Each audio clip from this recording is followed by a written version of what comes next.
Pour ce face-à-face entre le Premier ministre et les forces vives de la Tapoua, toutes les couches socio-professionnelles de la province ont eu droit à la parole. Corps constitué, anciens, élus locaux, organisations de la société civile, jeunes, élèves, femmes, producteurs et opérateurs économiques, tous se sont succédés à la tribune pour exprimer leurs préoccupations.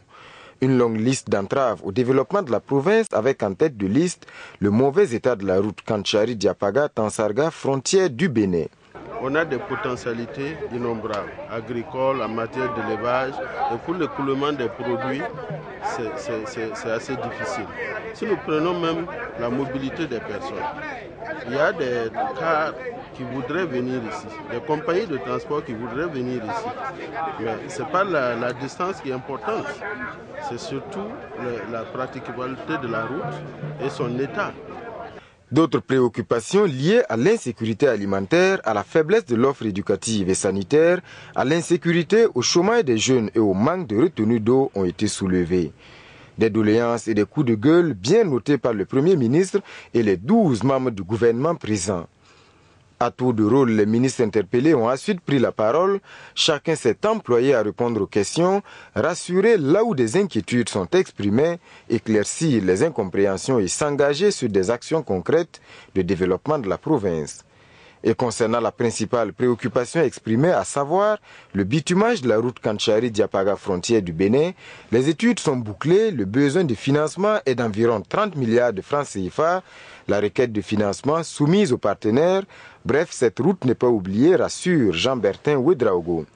Et le Premier ministre d'ajouter, c'est même une priorité. Sur la question des fournitures et de la cantine scolaire, dont certaines écoles de la province ne bénéficieraient pas jusque-là, Luc Adolphe Thiao tape du poing sur la table et met le directeur provincial de l'enseignement de base devant ses responsabilités. Non, c'est pas normal parce que l'État a voté l'argent pour ça. Et l'argent existe. C'est pas normal que par la bureaucratie, on soit incapable de satisfaire les populations et après on dit le gouvernement ne fait rien. Non. Donc je veux que ces questions de fournitures scolaires et de cantine scolaire soient réglées. Luc Adolphe Thiao a passé en revue toutes les préoccupations exprimées. Il s'est engagé à doter la maison de la femme de Diapaga d'un moulin avant d'appeler les ressortissants de la Tapoua à la solidarité face à l'insécurité alimentaire qui menace et à se départir de l'esprit de l'État-providence. En face, l'exercice est bien apprécié. C'est un exercice qui nous a permis de comprendre beaucoup de choses.